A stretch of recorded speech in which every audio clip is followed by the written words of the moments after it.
जय हिंद दोस्तों। आज की क्लास में हम लोग ट्रेन के क्वेश्चन को सॉल्व करेंगे। कोई भी ट्रेन का क्वेश्चन को सॉल्व करने के लिए बस एक ही फार्मूला लगाने की आवश्यकता होती है। वो एक फार्मूला क्या है, चलिए हम लोग समझते हैं। बस एक फार्मूला अच्छा से समझ लेना है और कोई भी क्वेश्चन पूछेगा तो हम लोग वही फार्मूला याद लगा देंगे, ठीक है। तो उससे हम लोग ये क्वेश्चन को सॉल्व कर पाएंगे। तो चलिए इस फार्मूला को हम लोग अच्छा से समझते हैं कि क्या है ये फार्मूला। तो देखिए क्या है कि टी टाइम बराबर क्या होता है L1 प्लस L2 और बटा में S1 प्लस माइनस S2, ठीक है। तो ये क्या है फॉर्मूला, इसको कैसे दिमाग में सेट करेंगे और कैसे क्वेश्चन पे अप्लाई होगा, इसको समझना बहुत जरूरी है।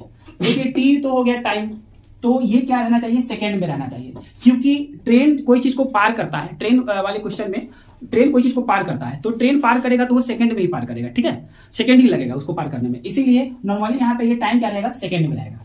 उसके बाद यहाँ पे ये L1 और यहाँ पे L2, ये दोनों किस चीज में रहना चाहिए, मीटर में रहना चाहिए। ये क्या है, टाइम बराबर डिस्टेंस बटा स्पीड होता है, तो ऊपर में डिस्टेंस होना चाहिए। तो डिस्टेंस या तो किलोमीटर में होता है या तो मीटर में होता है, तो यहाँ पे मीटर में होगा, क्योंकि ट्रेन का जो लेंथ होगा वो कोई ढेर सारा किलोमीटर तो होगा नहीं, ठीक है, या 1 किलोमीटर से कम ही होगा, ठीक है, या कुछ मीटर होगा। इसीलिए ये L1 ये दोनों क्या होगा, मीटर में होगा। अधिकतर जगह पे ये मीटर में ही रहता है, ठीक है, यानी डिस्टेंस रहेगा ये मीटर में। अब बात आती है कि स्पीड की, तो नीचे वाला स्पीड ये देखना होगा कि क्वेश्चन में क्या चीज में दिया हुआ है। अगर ये दिया हुआ है किलोमीटर प्रति आवर में, ठीक है, किलोमीटर प्रति घंटा में दिया हुआ है, तो सोचिए कि ये सेकंड में है, ये मीटर में है, तो जाहिर सी बात है कि इसको भी हम लोग को अगर ये वैल्यू दे दिया है किलोमीटर प्रति घंटा तो हम लोग इसको मीटर प्रति सेकंड में बना लेंगे, ठीक है। और बाई चांस अगर इसको निकालना ही रहेगा तब देखेंगे कि ये यहाँ पे सेकंड और मीटर दिया हुआ है, तो इसको डायरेक्ट हम लोग निकाल लेंगे मीटर प्रति सेकंड में ही, और फिर देखेंगे कि ऑप्शन किस में दिया हुआ है, किलोमीटर प्रति घंटा में दिया हुआ है या मीटर प्रति सेकंड में दिया हुआ है, उसके अकॉर्डिंग काम करेंगे, ठीक है। धीरे धीरे सारी बात समझ में आ जाएगी। तो चलिए टी तो अच्छा से समझ में आ रहा होगा सबको कि टी फॉर टाइम है यहाँ पे। अब यहाँ पे L1 और L2 को समझना है कि L1 क्या है और L2 क्या है। ऊपर में तो ऑलवेज प्लस ही होता है, ठीक है, क्योंकि ट्रेन एक तो खुद अपना भी डिस्टेंस पार करेगा और दूसरी बात है कि वो दूसरे भी कोई चीज को डिस्टेंस पार करेगा, तो दोनों क्या होगा, डिस्टेंस जुटेगा ही। नीचे में प्लस भी हो सकता है, माइनस भी हो सकता है क्वेश्चन के अकॉर्डिंग, ठीक है, या ये गायब भी हो सकता है, तीनों चीज हो सकता है। प्लस भी हो सकता है, माइनस भी हो सकता है, या हट भी जाए, ठीक है, तीनों चीज होगा। तो ये क्या क्या है, ये चारों टर्म को अच्छा से हम लोग समझ लेते हैं। उसके बाद देखिएगा कि यही एक फॉर्मूला हम लोग किसी भी क्वेश्चन पे अप्लाई कर देंगे, ठीक है। तो L1 क्या है, तो L1 क्या है कि L1 मतलब ट्रेन की लेंथ, ठीक है, जो ट्रेन पार करने वाला होगा। यानी ट्रेन का क्वेश्चन है तो ट्रेन तो होगा ही होगा और ट्रेन का एक लंबाई भी होगा, तो पार करने वाली ट्रेन का लंबाई क्या होता है, L1। और वो ट्रेन जिस चीज को पार करेगा वो होता है L2। तो कभी कभी हम लोग L2 को 0 ले लेते हैं, किस कंडीशन में, जब कोई आदमी को पार करे, कोई पोल को पार करे, यानी ऐसा चीज जिसका कोई खास डिस्टेंस होता ही नहीं है, ठीक है। जैसे आदमी है वो खड़ा, तो वो खड़ा है, वो बहुत बड़ा मतलब मीटर में नहीं खड़ा होगा, ठीक है, बस एक छोटा सा एरिया में खड़ा होगा, या पोल होगा तो छोटा सा एरिया में खड़ा होगा। तो इसीलिए इस लेंथ को हम लोग क्या ले लेते हैं, 0 लेते हैं। लेकिन सही में कोई चीज का अगर लेंथ है तो वहां पे जो वैल्यू दिया होगा क्वेश्चन में वो लेंगे। जैसे ट्रेन दूसरी ट्रेन को पार करे, दूसरी रेलगाड़ी को पार करे, या कोई ब्रिज को पार करे, कोई सुरंग को पार करे, टनल को पार करे, तो वहां पे हम उसका वैल्यू लेंगे, ठीक है। तो कहां पे लेना है और कहां पे नहीं लेना है ये दिमाग में रखना है। यानी कहां पे L2 0 हो जाएगा, जहां पे आदमी रहे, कोई पोल रहे, तो वहां पे हम लोग 0 ले लेंगे। लेकिन कोई दूसरी रेलगाड़ी को पार करेगा या ब्रिज को पार करेगा या सुरंग को पार करेगा तो हम लोग उसका वैल्यू लेंगे, ठीक है। अब बात आ जाती है कि नीचे S1 प्लस S2 क्या है। तो देखिए ये एक ट्रेन है और ये चल रही है, मूवमेंट कर रही है, तो ये S1 है। यानी पहला जो ट्रेन है, मतलब ट्रेन का क्वेश्चन है तो ट्रेन तो होगा ही और उसका कोई स्पीड भी होगा, तो वो S1 है। लेकिन जहां यहाँ पर जो S2 लिखा हुआ है उसका 3 कंडीशन हो सकता है। S2 यहाँ पे गायब भी हो सकता है, S2 प्लस में भी रह सकता है, S2 माइनस में भी रह सकता है। गायब कब हो जाएगा, जब ये नॉन मूवमेंट वाला चीज होगा तब ये S2 यहाँ पे लिखेंगे, यानी प्लस माइनस S2 लिखना ही नहीं है। जैसे कि अगर कोई पोल को पार करेगा तो पोल तो मूवमेंट करता ही नहीं है, तो ये प्लस माइनस S2 देने की आवश्यकता ही नहीं है, ठीक है। और ब्रिज आ जाए, ब्रिज तो मूवमेंट करता ही नहीं, ऐसा नहीं कि ब्रिज का भी कोई स्पीड होगा, तो यहाँ पे ये प्लस माइनस S2 देने की आवश्यकता ही नहीं है। प्लेटफॉर्म आ जाए तो हम लोग ये प्लस माइनस S2 देने की आवश्यकता ही नहीं है, ठीक है। लेकिन कोई दूसरा ट्रेन वो मूवमेंट अवस्था में है तो वहां पे S2 का उसका भी कोई स्पीड होगा तो होगा। आदमी खड़ा है तो ये 0 ले लेंगे, लेकिन आदमी कोई स्पीड में चल रहा है या दौड़ रहा है तब हम लोग इसको S2 को लेंगे। अब बात आती है कि अगर S2 को ले लिए तब प्लस में कहां होगा, माइनस में कहां होगा, ठीक है। तो देखिए प्लस में वहां होगा जब अपोजिट डायरेक्शन में दोनों चीज मूव करे। देखिए अपोजिट डायरेक्शन में क्या होता है कि खास डिस्टेंस है, इधर से भी चल रहा है इधर से भी चल रहा है, तो दोनों स्पीड से ना वो दूरी ट्रेवल हो रहा है, इसीलिए क्या होता है जुड़ते जाता है। ये क्या होता है स्पीड जुड़ते जाता है, क्योंकि इधर से भी डिस्टेंस को ट्रेवल कर रहा है इधर से भी कर रहा है, तो ये स्पीड दोनों स्पीड जुड़ के ट्रेवल हो रहा है। इसीलिए अपोजिट डायरेक्शन में क्या करते हैं हम लोग स्पीड को जोड़ देते हैं और सेम डायरेक्शन में स्पीड को घटा देंगे, क्योंकि एक ट्रेन पहले से जा रही है, कोई ट्रेन एक स्पीड से जा रही है वो कम स्पीड से जाएगी और पीछे वाला ट्रेन थोड़ा ज्यादा स्पीड से जाएगी तभी तो उसको पार करेगी। तब इसको ज्यादा स्पीड से जाएगी तो इसके क्या हो रहा है कि इसकी दूरी को घटाते जा रहा है, तो सेम डायरेक्शन में होगा तो क्या हो जाएगा स्पीड को माइनस कर देना है। ठीक है, तो सेम डायरेक्शन में रहेगा तो घटाते जा रही तभी तो आगे निकलेगी, तो इसका मतलब स्पीड घटते जा रहा है। ठीक है, हर जगह पे घटते जा रहा है, और अगर अपोजिट डायरेक्शन में रहेगा तो हम लोग प्लस कर देंगे। तो उम्मीद करते हैं कि ये फॉर्मूला समझ में आ गया होगा और यही फॉर्मूला हम लोग सारे क्वेश्चन पे अप्लाई कर देंगे और हम लोग का सारा क्वेश्चन बन जाएगा। अभी आप लोग को इजी टू इजी और हार्ड टू हार्ड मतलब हम क्वेश्चन को सॉल्व करके बताएंगे भी कि देखिए कैसे आसानी से क्वेश्चन बन जाता है। ठीक है, और क्वेश्चन के अकॉर्डिंग यहाँ पे हम लोग 5/18 से स्पीड में गुना करेंगे या नहीं भी करेंगे, ये क्वेश्चन के अकॉर्डिंग करेंगे कि किसमें दिया हुआ है, वैल्यू मीटर प्रति सेकंड में दिया हुआ है या किलोमीटर प्रति घंटा में दिया हुआ है, उसके अकॉर्डिंग करेंगे।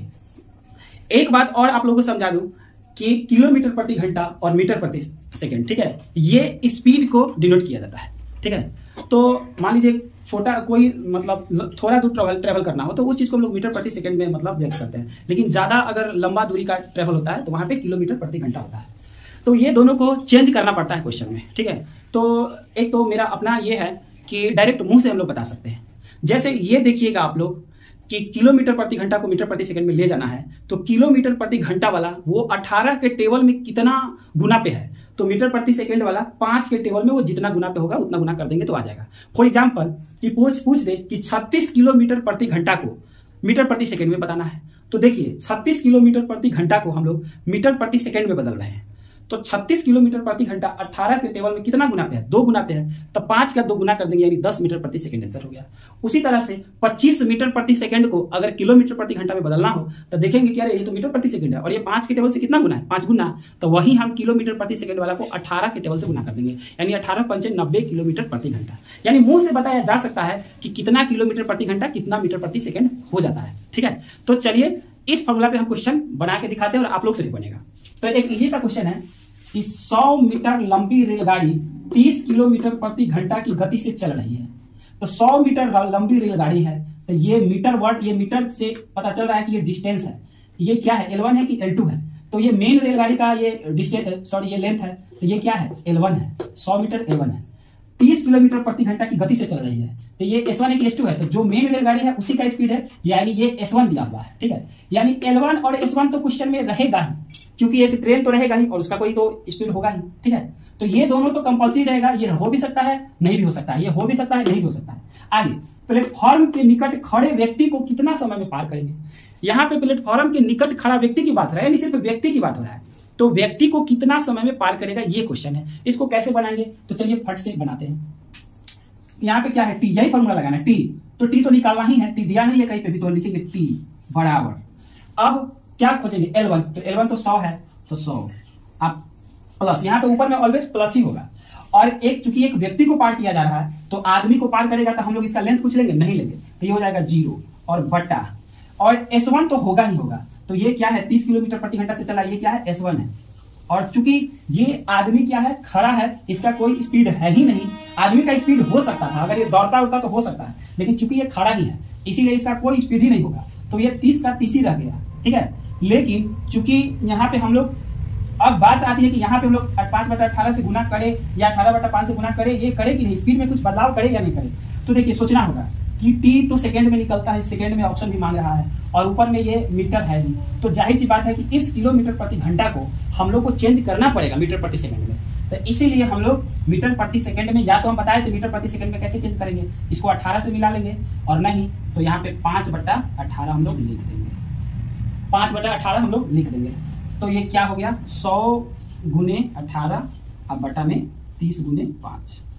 ठीक है, तो ये 3 मरतबे में कट गया, ये 2 मरतबे में कट गया और यहाँ से 6 यानी 12 सेकेंड इसका आंसर आ गया। ठीक है, 12 सेकंड इसका आंसर आ गया। तो इसी एक ही फॉर्मूला पे हम लोग बना दिए हैं। यहाँ पे हम बोले हैं कि हर जगह स्पीड को मिलाना होगा कि 5/18 से गुना करें कि 18/5 से करें या नहीं करें, ये क्वेश्चन के अकॉर्डिंग काम करता है, लेकिन यही फॉर्मूला सारे क्वेश्चन पे अप्लाई होगा। ये देखिए अभी के अभी आप लोग को समझ में आ जाएगा। चलिए इस क्वेश्चन को अगर नोट करना है तो नोट कीजिए और स्क्रीनशॉट लेना है तो ले लीजिए, फिर आते हैं नेक्स्ट क्वेश्चन पे।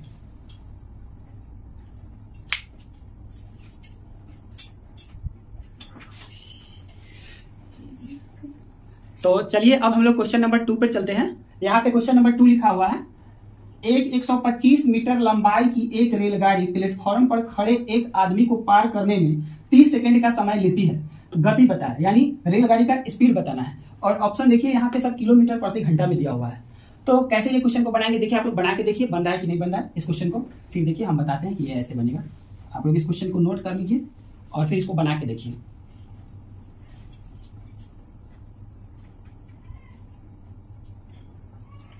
तो चलिए देखते हैं ये क्वेश्चन कैसे बनेगा।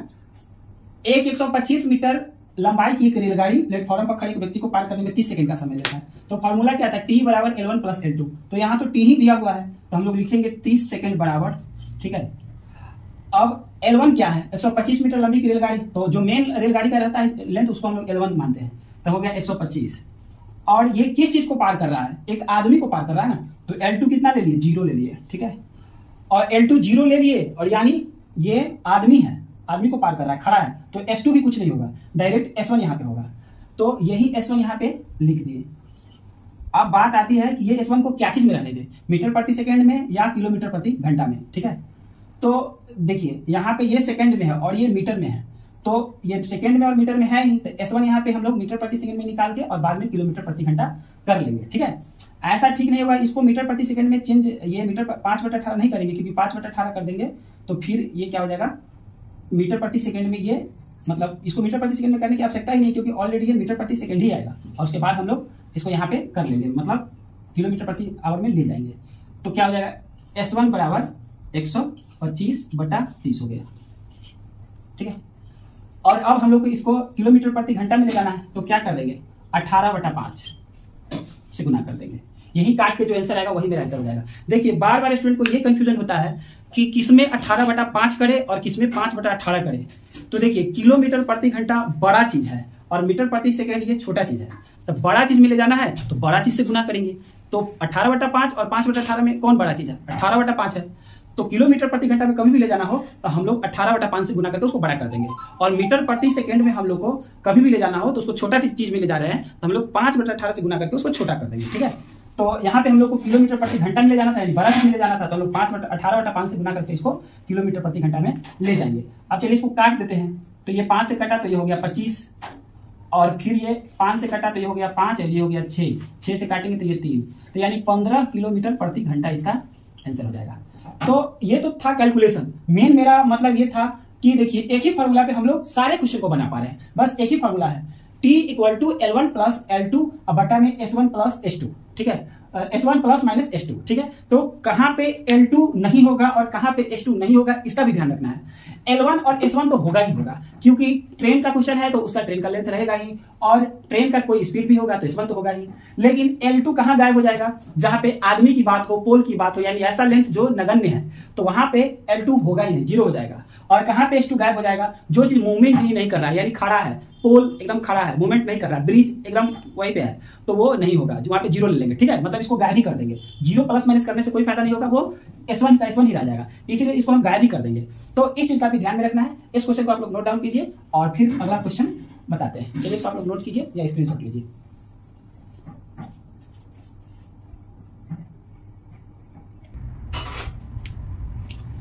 तो देखिए ट्रेन का यहाँ पे क्वेश्चन नंबर 3 लिखा हुआ है कि एक रेलगाड़ी 180 किलोमीटर प्रति घंटा की गति से चलती है, उसकी गति मीटर प्रति सेकंड में कितनी होगी। ये पूछ रहा है कि 180 किलोमीटर प्रति घंटा का जो स्पीड है वो मीटर प्रति सेकंड में कितना का स्पीड है, मतलब बस इसको कन्वर्ट करना है। तो देखिए हम बताए थे आप लोग को कि देखना है कि किलोमीटर प्रति घंटा जो लिखा हुआ है वो 18 के टेबल में कितना जा से कटेगा, ठीक है।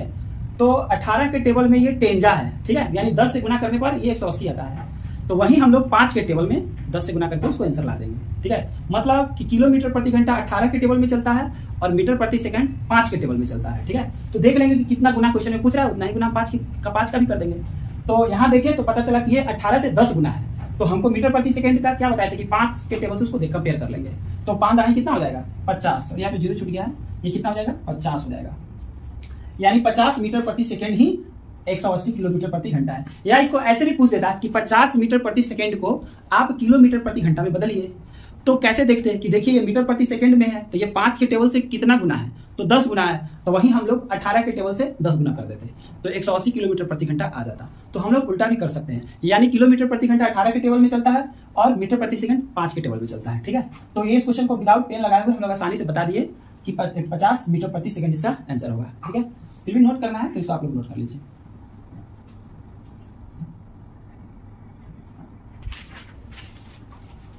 देखिए ट्रेन का ये चौथा क्वेश्चन है। क्वेश्चन ये है कि एक रेलगाड़ी की गति 90 किलोमीटर प्रति घंटा है। यदि वह एक खंभे को पार करने में 10 सेकंड का समय लेती है तो रेलगाड़ी की लंबाई ज्ञात करें। तो देखिए आप लोग भी इस क्वेश्चन को बनाइए, बना के देखिए, इसको वीडियो को रोकिए और इस क्वेश्चन को खुद से बना के आंसर लाने का कोशिश कीजिए। मुंह से बनाना है, पेन नहीं लगाना है। ठीक है, उसके बाद फिर हम बताते हैं। इसको आप लोग नोट करके खुद से बनाने की कोशिश कीजिए। तो देखिए क्या क्वेश्चन की रेलगाड़ी की स्पीड कितना है 90 और ये टाइम दिया हुआ है, तो हम लोग टाइम बराबर ही लिखते हैं, यानी 10 सेकंड ही बराबर लिखेंगे। क्या लिखेंगे कि पहला ट्रेन का L1 लिखते हैं जो निकालना ही है, यानी L1 अब प्लस, और L2 में क्या है खंभे को पार कर रहा है तो ये 0 हो जाएगा। अब बट्टा में चूंकि खंभा तो दौड़ेगा नहीं तो S2 भी गायब है, तो सिर्फ S1 होगा, और S1 यहाँ पे दिया हुआ है 90 किलोमीटर प्रति घंटा। तो देखिए चूंकि ये और मीटर में पूछ रहा है लंबाई, तो यहाँ मीटर है और ये सेकंड है, और ये 90 किलोमीटर प्रति घंटा दे रहा है किलोमीटर प्रति घंटा में, और हमको मीटर में चाहिए, तो चूंकि मीटर प्रति सेकंड वाली बात है तो क्यों ना इसको भी हम लोग मीटर प्रति सेकंड में चेंज कर दें। तो बस इसको यूं ही चुटकी में चेंज कर देंगे कि ये 18 के टेबल से कितना गुना है, तो 5 गुना है, तो 5 के टेबल से को 5 गुना कर देना, यानी 25 हो जाएगा। तो ये 25 मीटर प्रति सेकंड हो जाएगा। ये कितना हो जाएगा 25 मीटर प्रति सेकंड हो जाएगा। तो यहाँ पे ये बटा में है, इधर आके ये गुना हो जाएगा, यानी 10 सेकंड गुने 25 मीटर प्रति सेकंड अब बराबर L1। यही L1 निकल के आ गया। देखिए सेकंड तो खत्म हो गया है, और ये 250 मीटर हो गया। ठीक है, कितना हो गया 250 मीटर। तो इसी तरह से आप लोग का ट्रेन का सारा क्वेश्चन बन जाएगा, बना के देखिएगा। फिर भी कोई डाउट हो तो आप लोग कमेंट कीजिए। ठीक है, अधिकतर क्वेश्चन आप लोग से सॉल्व हो जाएगा इसी फॉर्मूला पे, सारा क्वेश्चन बन जाता है। आप लोग बना के देखिएगा। ठीक है, तब तक के लिए जय हिंद, वंदे मातरम। मिलते हैं अगले वीडियो में।